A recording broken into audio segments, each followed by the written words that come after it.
गांव का मुखिया हर साल नई लड़की से शादी करता और शादी की रात ही उसे तलाक दे देता। सच जानकर आपके भी होश उड़ जाएंगे।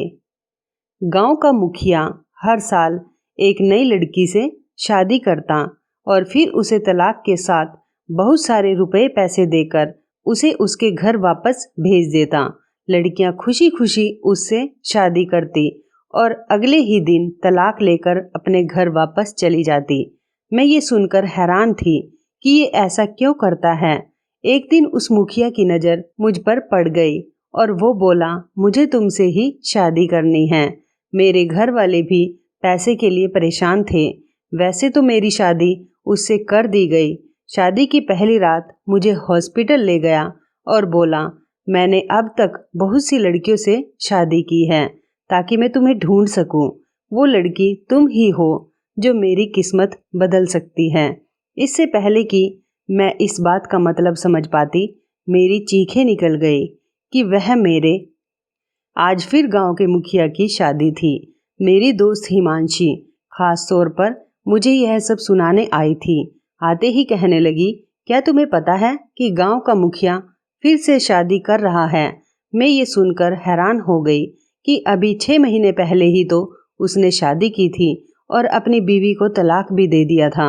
मैंने हैरानी से कहा कि क्या वो लड़की गांव के मुखिया से दूसरी शादी के लिए मान गई। मेरी दोस्त हिमांशी पागलों की तरह हंसने लगी और बोली, पागल लड़की, लगता है तुम्हें अभी तक कुछ नहीं पता। गांव का मुखिया हर साल एक खास महीने में एक लड़की से शादी करता है और अगले ही दिन उस लड़की को तलाक दे देता है और सुना है वो लड़की को बहुत कुछ देकर उसके घर वापस भेज देता है, सोना चांदी जेवरात और बहुत सी दौलत। तो ऐसे में कोई भी लड़की बेवकूफ़ ही होगी जो गांव के मुखिया से शादी करने से इनकार कर देगी। फिर वो कुछ चौंक कर कहने लगी, तू कोशिश करना कि गांव के मुखिया की नज़र तुझ पर ना पड़े, वरना हो सकता है कि अगली बीवी उसकी तू बन जाए, क्योंकि सुना है वो हसीन लड़कियों पर ही आशिक हो जाता है। मैं उसकी ये बातें सुनकर बहुत डर गई और मैंने कहा कि मैं तो पहले भी घर से बाहर बहुत कम निकलती हूँ, अब तो मैं बिल्कुल भी नहीं निकलूंगी। मैं असल में यहाँ की रहने वाली नहीं थी और अपने माता पिता के साथ 6 महीने पहले ही इस गांव में आई थी, इसलिए इस गांव के रस्मों रिवाज और गांव के मुखिया के बारे में मुझे कुछ भी पता नहीं था।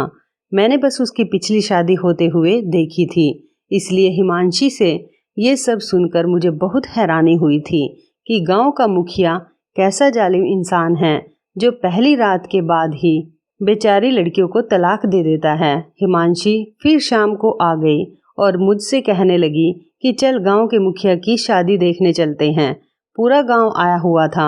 मैं अपनी माँ से इजाज़त लेकर उसके साथ गांव के मुखिया की शादी देखने चली गई, लेकिन उसके किस्से सुनने के बाद मैं बहुत डर गई थी, इसलिए मैंने अपने मुंह को एक दुपट्टे से अच्छी तरह से ढक लिया था।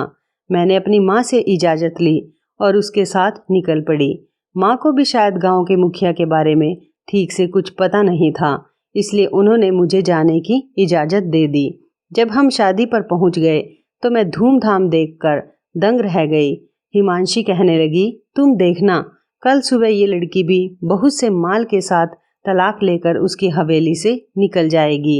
मैंने अफसोस से कहा, ये तो बेचारी लड़कियों पर बड़ा जुल्म करता है। तो हिमांशी ने बताया कि कोई जोर जबरदस्ती नहीं होती, लड़कियां अपनी मर्जी से और खुशी से शादी करती हैं और तलाक ले लेती हैं, उन्हें कोई परेशानी नहीं होती। मैं बड़ा हैरान थी कि मुखिया ऐसा क्यों करता है। उसके साथ ऐसा क्या मसला था कि वह शादियों पर शादियां करता है और फिर तलाक भी फौरन दे देता है। शादी से वापस आकर मैं पूरी रात यही सोचती रही कि भगवान की भी अलग ही लीला है। एक तरफ तो मुखिया है जो एक रात की शादी के लिए लाखों रुपए खर्च कर रहा है और दूसरी तरफ हम जैसे गरीब लोग हैं जो कर्जों के बोझ तले ऐसे दबे हुए हैं कि सांस लेना भी दुश्वार है। मेरा नाम शालिनी है और हम 3 बहनें थीं। हमारा कोई भाई नहीं था। मुझे बचपन से ही काफ़ी परेशानी उठानी पड़ी थी। मेरे पिताजी शहर में नौकरी करते थे और कभी कभी मेले में छोटी सी दुकान भी लगा लिया करते थे, जिससे बस हमारा गुजारा बड़ी मुश्किल से हो जाता था। फिर पिताजी बीमार पड़ गए और कई जगह से कर्ज लेकर उनका इलाज करवाना पड़ा। घर तक बिक गया और पिताजी हमें अपने पुराने घर में ले आए, जहां वह अपने भाइयों के साथ बचपन में रहा करते थे। हमारे घर में गरीबी इस कदर छाई हुई थी कि हमें दाने दाने के लिए मुंह देखना पड़ता था। मैं तो अपने आप को संभाल लेती थी, पर मेरी 2 छोटी बहनें छुप छुप कर रोया करती थी। एक दिन मैंने अपनी बहनों को रोते देख लिया। वो रोते हुए एक दूसरे से कह रही थी, काश हम पैदा ही ना हुए होते, या फिर पैदा होते ही मर गए होते तो आज यूं भूखा ना रहना पड़ता। मैंने जो उनकी ये बात सुनी तो मुझे बहुत दुख हुआ कि मेरा तो चलो जैसे तैसे बचपन गुजर गया, पर मेरी बहनें भी गुर्बत की जिंदगी गुजार रही हैं। क्योंकि मैं सबसे बड़ी बहन थी तो किसी के सामने दिल का बोझ भी हल्का नहीं कर सकती थी। उस दिन अपनी बहनों को रोते देखकर मेरा दिल बहुत तड़प उठा था। मैंने माँ से कहा, माँ मैं जरा बाहर जा रही हूँ, थोड़ा टहल कर आती हूँ, थोड़ी देर में आ जाऊंगी। माँ ने मुझे बाहर जाने की इजाज़त दे दी, जैसे वो इस बात से वाकिफ थी कि मेरे अंदर क्या चल रहा है। मैं घर से बाहर निकलकर खेतों की तरफ चली आई, क्योंकि वो जगह बहुत सुकून वाली और साफ सुथरी थी। मैं खेतों के पास टहल रही थी कि तभी वहाँ हमारे गांव का मुखिया आ गया। उसकी नज़र मुझ पर पड़ी। मेरे तो डर के मारे रोंगटे खड़े हो गए। मुझे हिमांशी की बात याद आई तो मैं उसको देखकर जल्दी से घर भाग आई। घर आकर भी मेरा दिल डर की वजह से धक धक कर रहा था। मैं परेशान हो गई, कहीं कोई इल्जाम ही ना लगा दे मुझ पर। थोड़ी ही देर में हिमांशी चली आई, कहने लगी, तुझे गांव के मुखिया ने देख लिया है और अब तेरा कुछ नहीं हो सकता। मैं बहुत डर गई और इसी खौफ का असर था कि मुझे बहुत तेज बुखार हो गया और मैं शाम तक बुखार में तपने लगी। मेरी माँ मुझे खाना बनाने के लिए कह रही थी, मगर मेरे जिस्म में तो जैसे जान ही नहीं थी। तंग आकर माँ मेरे कमरे में आई और मुझे हाथ लगाकर चेक करने लगी तो चीख पड़ी। फिर फौरन ही गांव के एक डॉक्टर को बुला लिया गया जो सबका इलाज करता था। डॉक्टर ने मेरा चेकअप किया और माँ से कहते हुए बाहर निकल गया कि बच्ची को फिक्र और परेशानी से दूर रखें। ज़्यादा डर खौफ की वजह से दिमाग की नस फटने का भी खतरा होता है। डॉक्टर के जाने के बाद माँ मुझे घूरते हुए कहने लगी, किस बात की टेंशन है तुम्हें, क्यों मरने वाली हालत बना रखी है। तब मैंने हिम्मत करते हुए माँ को बता दिया कि गांव के मुखिया की नज़र मुझ पर पड़ गई है, जो हर साल नई लड़की से शादी करने के बाद अगले ही दिन उसे तलाक दे देता है। माँ मेरी बात को ना समझी और बोली, तो तुझे इतनी फिक्र क्यों हो रही है, तूने कौन सी चोरी की है जो तुझे इतना डर लग रहा है। माँ की बात पर मेरा दिल किया मैं अपना सर पीट लूं। इससे पहले कि मैं माँ को समझाती, बाहर से दरवाजे को किसी ने जोर जोर से खटखटाना शुरू कर दिया। आवाज़ सुनकर मैंने अपना सांस रोक लिया। दरवाज़ा खोला गया तो बाहर गांव का मुखिया अपने लोगों के साथ खड़ा था और उनके साथ ही मेरे पिताजी भी थे। उन्हें भी शायद वो साथ लेकर घर आए थे। पिताजी ने उनको बैठक में बैठाया और माँ से चाय बनाने को कहा, पर गांव के मुखिया ने चाय बनाने से मना कर दिया। आखिर वो अमीर इंसान था तो गरीबों के घर का चाय पानी कैसे पीता। उसने मेरी माँ को भी बैठक में बुला लिया और मेरा हाथ मांग लिया। जब उसने यह बात की तो माँ तो हक्का बक्का रह गई और उठकर गुस्से से बोली, मुखिया जी, हम गरीब जरूर हैं लेकिन बेगैरत नहीं, जो रुपए पैसे के लिए हम अपनी बेटी का सौदा कर दें। हम अपने कर्ज को खुद उतार लेंगे पर अपनी बेटी को दागदार नहीं करेंगे। मुखिया बात करके चला गया था। अब माँ और पिताजी को फैसला करना था, बेटी की इज्जत या पैसा। मैंने जब ये बात अपनी बहन की जुबानी सुनी तो आसमान जैसे मेरे ऊपर गिर पड़ा। आखिर वही हुआ जिसका मुझे डर था। माँ ने तो साफ साफ मुखिया को जवाब दे दिया था, क्योंकि माँ ने अपनी बहन को जुबान दे रखी थी और इसी साल के आखिर में मेरी शादी होना तय हो गई थी। मगर पिताजी कह रहे थे कि एक बार मुझसे बात कर ली जाए, फिर जैसा मैं कहूँगी वैसा ही कर लेंगे। मुझे पिताजी की बात पर गुस्सा तो बहुत आया कि क्या पिताजी को पता नहीं कि मेरी मंगनी हो चुकी है, फिर भी ऐसी बातें कर रहे हैं जो मैं मर कर भी पूरा नहीं कर सकती। पिताजी की राय पर माँ ने भी हामी भर ली और पिताजी को मुझसे बात करने की इजाज़त दे दी। पिताजी मेरे पास आए और कहना शुरू किया, देखो बेटी, हमारा कोई बेटा नहीं है जो हमारा सहारा बने, जो अपनी बहनों के ख्वाब पूरे करने में मेरी मदद करे। हमारे घर के हालात तुम्हारे सामने हैं। पिछले 10 सालों से हमारे ऊपर जो कर्जा है वही उतरने का नाम नहीं ले रहा है। और फिर तुम्हारी छोटी बहनें भी अपने बहुत से ख्वाहिशों को अपने दिल में दबा लेती हैं। अगर तुम मुखिया जी से शादी के लिए हाँ कर दो और अगले ही दिन तलाक ले लो तो हमारे सारे मसले हल हो जाएंगे। और रही बात तुम्हारे मंगेतर की, तो वो भी कोई डॉक्टर इंजीनियर नहीं है जिससे तुम शादी करके एक बहुत अच्छी ज़िंदगी गुजारो। अगर वो तुमसे सच्चा प्यार करता है तो तुम्हारी मजबूरी और परेशानी को समझेगा। अब फैसला तुम्हारे हाथ में है, जैसा तुम कहोगी वैसा ही होगा। पिताजी मुझसे बात करके चले गए और मुझे कश्मकश में डाल दिया। मैंने सारी बातों को सोचा और फिर एक फैसला किया। मैंने पिताजी से कहकर अपने मंगेतर पीयूष को घर बुलाया ताकि उससे बातचीत करके फैसला ले सकूं। अगले दिन पीयूष हमारे घर पर आ गया। मैं उसे लेकर छत पर आ गई ताकि मैं आराम से और सुकून से उससे बात कर सकूं। मैंने पीयूष को पिताजी और गांव के मुखिया की कही बातें बताई तो उसके चेहरे का रंग गुस्से से लाल हो गया। मैं उसके दिल के हाल को समझ रही थी, मगर मुझे एक चीज़ को समझना था, शादी के बाद मेरा और पीयूष का फ्यूचर या फिर मुझे मेरी बहनों का और मेरे माँ बाप का सहारा बनना था। उसने मेरी बात सुनकर इनकार कर दिया और उठकर जाने लगा तो मैंने कहा, मैं पिताजी के फैसले पर राजी हूँ। पीयूष गुस्से से मेरी तरफ पलटा और घूरती नज़रों से मुझे देखकर बोला, तुम्हारा दिमाग खराब हो गया है क्या? उसको सदमा लगा था और सदमे की वजह से उसकी आवाज़ ठीक से निकल भी नहीं पा रही थी। मैं सब जानते बूझते भी उससे नज़रें चुराने पर मजबूर थी। मैंने उससे कहा, हाँ, दिमाग खराब हो गया है मेरा, क्योंकि मेरे माँ बाप का कोई बेटा नहीं है और मैं उनको कर्ज में डूबा हुआ नहीं देख सकती। और फिर एक ही दिन की तो बात है, हमारे सारे मसले हल हो जाएंगे और बगैर किसी फिक्र के हम दोनों एक हो जाएंगे। क्या तुम नहीं चाहते कि हमारी परेशानी ख़त्म हो जाए, या इतना ही प्यार था मुझसे जो मुझे समझ ही नहीं पा रहे हो?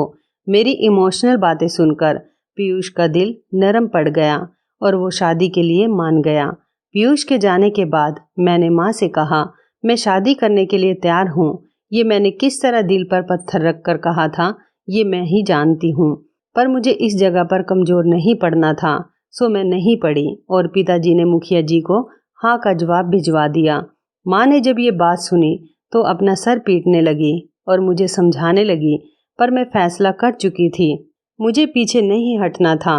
माँ की तकलीफ़ का भी मुझे अंदाज़ा था, पर पिताजी का भी कोई कसूर नहीं था कि वह इस उम्र में भी कर्ज की टेंशन लेते।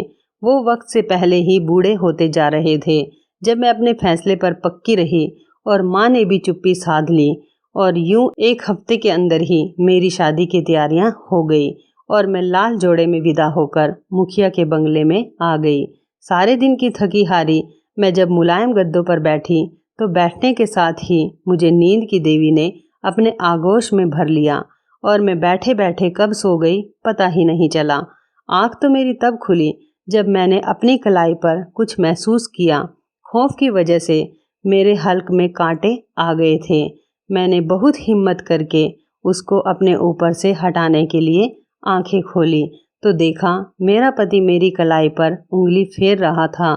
फिर अचानक पता नहीं मेरे पति को क्या हुआ, उसने मेरी कलाई छोड़ी और दूर जाकर खड़ा हो गया।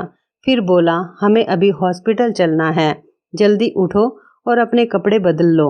मुझे उसकी बातें सुनकर उसके दिमागी हालत पर शक हुआ। मैं जाने से मना करना चाहती थी, पर पहली ही रात कुछ ऐसा नहीं करना चाहती थी जो वो मुझे तलाक ना देता। मैं कपड़े बदलकर उसके साथ गाड़ी में बैठ गई। फिर हम हॉस्पिटल पहुँचे तो वहाँ जाकर जो मैंने देखा उसे देखकर मैं अपने होशो हवास खो बैठी। मेरा पति डॉक्टर से बात करने के बाद कहने लगा, वो लड़की तुम ही थी जिसकी तलाश में मैंने आज तक कितनी शादियां की हैं। बस तुम्हें तलाक नहीं दूंगा, अब से तुम मेरी पत्नी बनकर रहोगी। मैं उसकी बात सुनकर बेहोश हो गई। वो मुझे एक गाड़ी में डालकर घर ले आया। घर आकर जब मुझे होश आया तो उसकी बातें याद करके मेरी रूह कांप गई। मैंने इधर उधर देखा मगर वो कहीं भी नहीं था। मेरा पति तो पता नहीं कहाँ चला गया था, मगर नौकरानियां मेरे आसपास ही थी। उन्होंने बताया कि आपके घर वाले आए थे, मगर मालिक ने उनको यह कहकर वापस भेज दिया कि अपनी बेटी से मिलने आप लोग जब मर्जी हो तब आओ। मुझे कोई ऐतराज नहीं, मगर मैं उसे तलाक नहीं दे रहा और मालिक ने आपके घर वालों को पैसों का भरा बैग और रहने के लिए घर भी दिया है। नौकरानी की बात सुनकर मेरा दिल किया मैं चीख चीख कर रो दूं कि मेरे घर वालों ने मेरे साथ क्या किया। मैं अपनी ही नज़रों में गिर गई थी। अब मैं उस मुखिया से किस मुंह से बहस करती जब मेरे ही घर वाले मुझे छोड़कर जा चुके थे। मुझे सबसे ज़्यादा दुख पीयूष के बारे में सोच सोच कर हो रहा था कि जब उसे पता चलेगा मेरा तलाक नहीं हुआ तो वो मुझे बेवफा समझेगा और सोचेगा मैंने पैसों की चमक दमक देखकर तलाक लेने से इनकार कर दिया। ये सारी बातें सोच सोच कर मेरा दिमाग खराब हो रहा था। मुझे समझ नहीं आ रहा था आखिर मैं अपनी मर्जी से अपने गले में फंसी हुई फांस कैसे निकालूं। इससे पहले मैं रोना शुरू कर देती, मेरा पति कमरे में आया और मुझसे मेरा हाल चाल पूछने लगा। मैंने उस झूठे इंसान को देखा तो मेरा खून खोल गया, जिसने एक रात की बात करके शादी की थी और अब अपनी बात से मुकर रहा था। उसने मेरे को छूना चाहा तो मैंने गुस्से से उसका हाथ झटक दिया और बोली, मैं तब तक तुम्हें अपने पास नहीं आने दूंगी जब तक तुम मुझे इस राज की हकीकत बता नहीं दोगे। तुम क्यों हर साल नई लड़की से शादी करके उसे तलाक दे देते थे और अब मुझे तलाक क्यों नहीं दिया। मेरे पति ने मेरी बात सुनी तो कहने लगा, मैंने शादी की है तुमसे, तुम पत्नी हो मेरी, मेरा तुम पर पूरा हक है। तुम्हें छूने के लिए मुझे तुम्हारी इजाज़त की कोई ज़रूरत नहीं, मगर मैं क्योंकि अब सारी ज़िंदगी तुम्हारे साथ ही गुजारना चाहता हूँ तो आज नहीं तो कल तुम्हें इस सवाल का जवाब ज़रूर दूंगा। मुझे इस बात पे बहुत गुस्सा आया, मगर मैं अपने गुस्से को पी गई और बोली, मुझे तुम सच बताओगे तभी मैं तुम्हारे साथ रहूंगी, वरना मैं अपनी जान ले लूंगी। यह बात सुनकर उसके चेहरे का रंग बदल गया, पर उसने जल्दी ही अपने गुस्से पर काबू पा लिया और कहने लगा कि राज तो मैं तुम्हें बता ही दूंगा, मगर याद रखना मुझसे अगर तुमने बेवफाई की या अपनी जान लेने की कोशिश भी की तो मैं तुम्हारे पूरे खानदान को नहीं छोड़ूंगा। उसकी बात सुनकर मेरा दिल जैसे किसी ने मुट्ठी में बंद कर लिया हो। मैं ये बात तो भूल ही गई थी कि मैंने अपने घर वालों की खातिर ही उससे शादी की है और किसी आम इंसान से नहीं, बल्कि गांव के मुखिया से, जिसे कोई कानून या पुलिस कुछ भी नहीं कह सकती थी। मेरा दिल किया मैं अपनी किस्मत पर फूट फूट कर रोने लगूं, मगर मैं उसके सामने रोकर खुद को कमज़ोर साबित नहीं करना चाहती थी। मुझे बस चुप रहकर उसकी जासूसी करनी थी ताकि उसे रंगे हाथों पकड़ सकूं।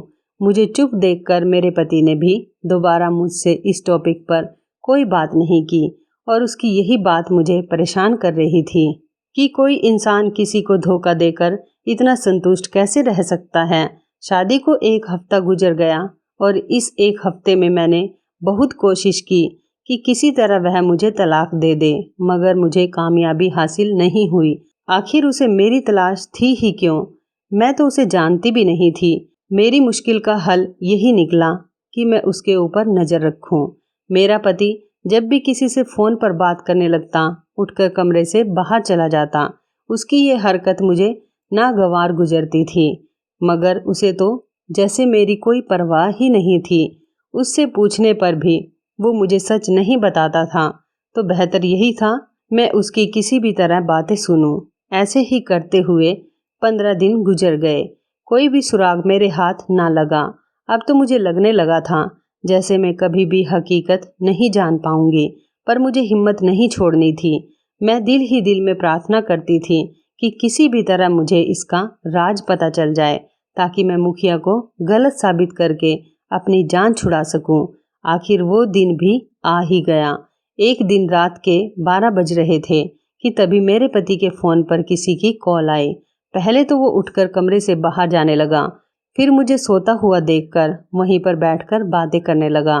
दूसरी तरफ तो ना जाने कोई क्या कह रहा था, पर अपने पति की बातें सुनकर कुछ खास मेरे पल्ले नहीं पड़ रहा था।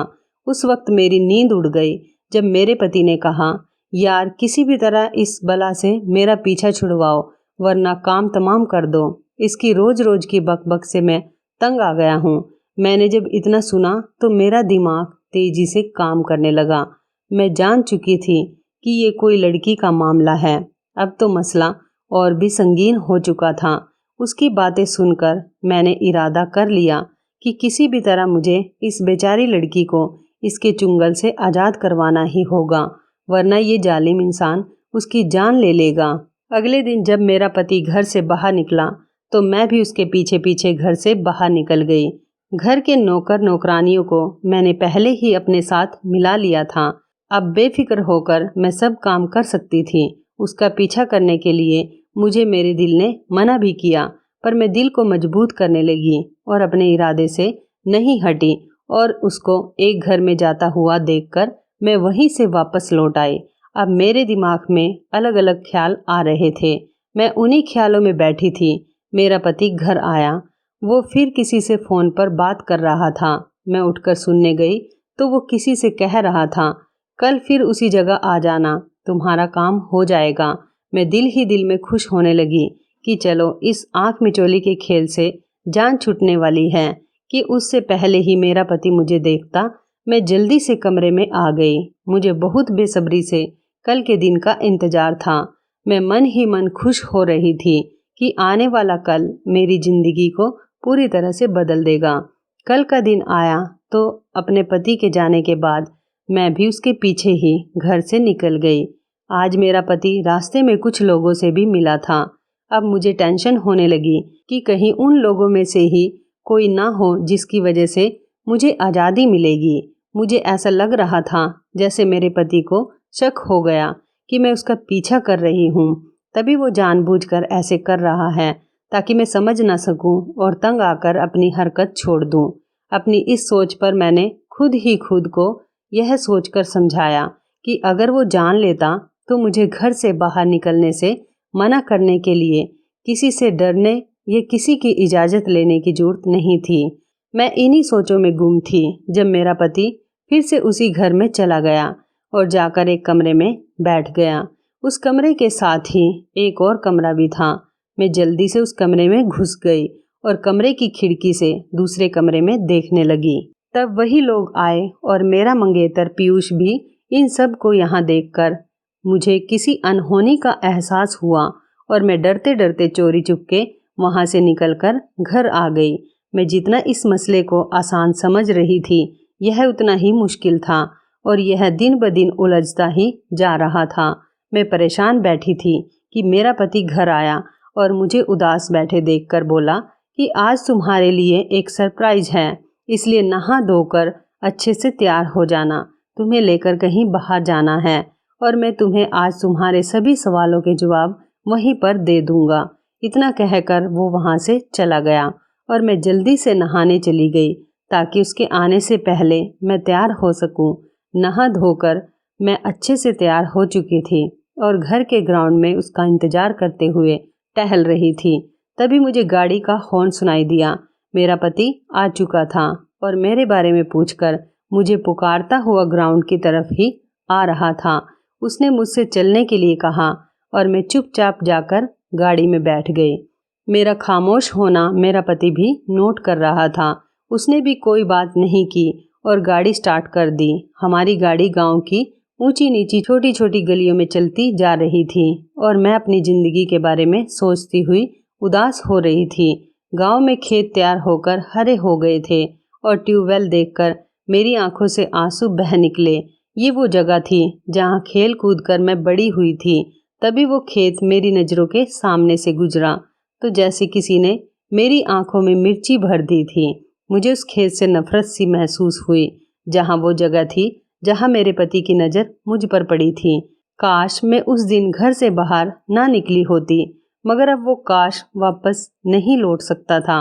उन्हीं सोचों में गुम पता ही नहीं चला कि कब सफ़र ख़त्म हुआ और हम अपनी मंजिल पर पहुंच गए। होश मुझे तब आया जब गाड़ी रुकी और मेरे पति गाड़ी से बाहर निकलकर मेरी साइड वाला दरवाजा खोले खड़े थे। उसको अपनी तरफ देखता देख मैं गाड़ी से नीचे उतर आई और हम दोनों एक दरबार की तरफ जाने लगे। दरबार की बाईं साइड पर बने कच्चे मगर साफ सुथरे घर में मुझे लिए मेरा पति दाखिल हुआ और एक कमरे में जाकर बैठ गया। अभी थोड़ी देर ही गुजरी थी कि वहां पर एक बाबा जी आए और बोले, हाँ भाई, तुम्हारी तलाश खत्म हुई कि नहीं? तो इस पर मेरा पति कहने लगा, हाँ हो गई है बाबा जी, और ये मेरी पत्नी है। इन दोनों की बातें सुनकर मुझे कुछ समझ नहीं आया कि ये दोनों किस तरह की बातें कर रहे हैं। बाबा जी के बैठने के बाद मेरा पति बोला, बाबा जी, मैं आपसे इजाज़त लेने के लिए आया हूँ ताकि मैं अपनी पत्नी को सच बता सकूं और नई जिंदगी की शुरुआत कर सकूं। अगर आपकी इजाज़त हो तो मैं शुरू करूं? बाबा जी ने कहा, इजाज़त है, जाओ और अपनी ज़िंदगी जियो। उनकी ये घुमाने वाली बातें सुनकर मेरे माथे पर सिलवटें पड़ने लगी। ये सब मुझे ढोंग लग रहा था। फिर मेरा पति उठकर खड़ा हुआ और हम वहाँ से इजाज़त लेकर वापस अपने घर आ गए। मेरे पति ने सारे नौकरों को छुट्टी दी और सारे दरवाजे खिड़कियां बंद करने लगा। उसे ऐसा करता देखकर मैं डर गई। डरने की वजह से मेरा रंग पीला पड़ गया था, जिसे देखकर मेरा पति बोला, डरो नहीं, ये बस एहतियात थी ताकि कोई भी इस रास्ते को जान ना सके। उसकी बातें सुनकर मेरी सांस में सांस आई। फिर मेरा पति मुझे लेकर बेड पर बैठा और बोला, ये आज से 10 साल पहले की बात है, जब मैं 20 साल का था। हम खानदानी रईस थे, मगर हमारे किसी रिश्तेदार ने हम पर ऐसा खतरनाक जादू करा दिया कि हमारी दौलत भी खत्म होने लगी और मेरी सेहत भी खत्म हो गई। एक दिन मैं शिकार खेलने गया हुआ था कि मुझे कोई शिकार ना मिला और मैं गुस्से से सारे निशाने खराब करने लगा। मैं अपने उस काम में इतना ज़्यादा बिजी था कि मुझे आसपास का कुछ पता ही नहीं था। फिर ये बाबा जी कोई जड़ी बूटी लेने जंगल में आए हुए थे।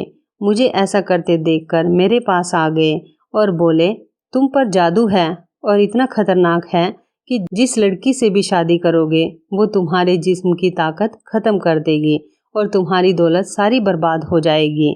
मगर एक तरीका है जिससे ये जादू खत्म हो जाएगा। अगर तुम उनको एक दफ़ा देखे बगैर अपनी शादी का हक लिए बिना ही उसे तलाक दे दो, मगर एक बात का ख्याल रखना कि वो लड़की ज़रूरतमंद हो। मैंने कहा, मैं बहुत परेशान हूँ और कहा कि ऐसे तो मैं कभी असली वाली शादी कर ही नहीं सकूँगा। पर वो बाबा जी जा चुके थे। फिर जब मैंने पहली शादी की तो देखभाल करके की। एक ज़रूरतमंद लड़की देखी तो अपनी पत्नी को छुए बगैर मालो दौलत देकर उसे तलाक दे दिया। इससे मेरी दौलत में बहुत ज़्यादा बढ़ोतरी हो गई और जादू का जोर भी कुछ ख़त्म हो गया। फिर और इसी तरह दूसरी शादी की तो मैं इलेक्शन जीत गया। फिर तीसरी, फिर इस तरह करके मैंने 12 शादियां की और धीरे धीरे मुझ पर किया गया जादू खत्म हो गया। फिर मैंने सोचा, अगर ऐसे ही शादी करके मैं तलाक देता रहूँगा तो मैं अपना वारिस किसे बनाऊंगा और इतनी जायदाद किसके लिए इकट्ठा कर रहा हूँ। फिर मैं उसी जगह पर गया और उन बाबा जी को तलाश करना चाहा, पर वो वहाँ पर नहीं मिले। मैं शादी करके और तलाक देकर तंग आ चुका था। अब मैं भी सुकून की ज़िंदगी चाहता था। मैंने दर दर की खाक छानी बाबा जी को तलाश करने के लिए, ताकि मैं उनसे पूछ सकूं कि कब तक मैं तलाक देता रहूँगा और शादियाँ करता रहूँगा। कई महीने गुजरने के बाद जब मुझे बाबा जी के ठिकाने के बारे में पता चला, मैं आनन फानन वहाँ पहुँच गया। वहाँ पहुँचा तो मैं जैसे बेजान सा होकर ज़मीन पर गिर गया। एक दिन आराम करने के बाद अगले दिन बाबा जी ने मुझे अपने पास बुलाया। मैंने बाबा जी से कहा कि बाबा, अब मैं थकने लगा हूँ। मैं कब तक लोगों की बातें सुनता रहूँगा? मुझे बता दें, मुझे और कितनी शादियाँ करनी पड़ेंगी और ताकि मैं एक ही दफ़ा सब करके चैन की ज़िंदगी गुजार सकूँ। बाबा जी मेरी बात सुनकर मुस्कुराए और बोले, बेटा, तब तक तुम शादियाँ करते रहोगे, तलाक देते रहोगे, जब तक तुम्हें ऐसी लड़की नहीं मिल जाए जो तुम्हारे खानदान का वारिस पैदा करने वाली हो। बाबा जी की बातें सुनकर मैं चला गया और बोला, उसकी कोई खास निशानी तो बता दें ताकि मैं अपनी तलाश जारी रख सकूं। फिर बाबा जी ने कहा, उसे देखकर जो सबसे पहले तुम्हारे दिल में ख्याल आएगा वो ये होगा कि इसके बाद मैं किसी और लड़की से शादी नहीं करूँगा। यही थी जिसकी मुझे तलाश थी, और जब मैंने तुम्हें देखा तो मेरे दिल ने यही कहा कि तुम ही वो लड़की हो जो मेरी पत्नी बनोगी। फिर मैंने तुम्हारे घर रिश्ता भिजवाया और हमारी शादी हो गई। अपने पति की सारी बातें सुनकर भी कुछ था जो मुझे खटक रहा था, क्योंकि जब शादी की रात मेरा पति मुझे देखने के बाद हॉस्पिटल ले गया था तो वहाँ जाकर उसने कहा था जिसकी मुझे अब तक तलाश थी।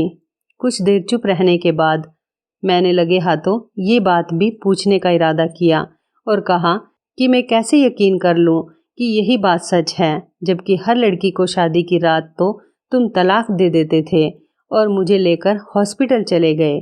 ये हॉस्पिटल वाला क्या राज है और इससे कब तक पर्दा उठाने का इरादा है? मेरी बात सुनकर मेरा पति बोला, सारे राज आज ही जान लोगी क्या?